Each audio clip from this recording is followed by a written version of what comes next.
আল্লাহু আকবার। ও যুবকেরা, ও যুবকেরা, যুবক ভাইয়েরা, তোমার শরীরে সামর্থ্য আছে, চলার মতো শক্তি আছে, পাওয়ার আছে।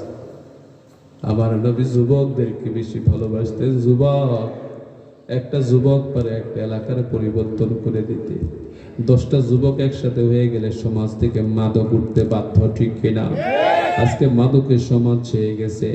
সমাজের থাইপদার যারা, সবার কথা বলছি না, আল্লাহ মাফ করুক, কিন্তু কিছু থাইপদার আছে মাদক বিক্রেতাদের কাছ থেকে পর্যন্ত ভাগ নেই, আছে নাকি নাই?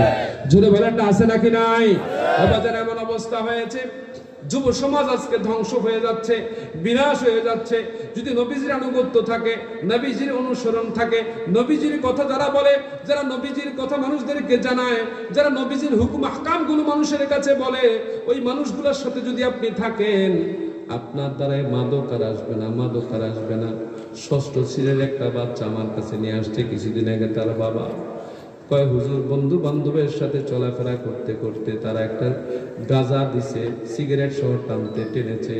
2টা টান দেওয়ার পরে ছেলের অবস্থা বেতাল হয়ে গেছে, ছেলে কথা বলতে পারে না। সুবল দিচ্ছে বিষাক্ত মাদক। আমাদের সমাজ, আমাদের সন্তান, আমাদের ভাই ভাতিজাদের কাছকে ধ্বংস করে দিচ্ছে। সেই মাদকও এখন আমাদের জন্য সহজলভ্য হয়ে যাচ্ছে, শুধু কারণ একটা অপরাজনীতি, অপসংস্কৃতি।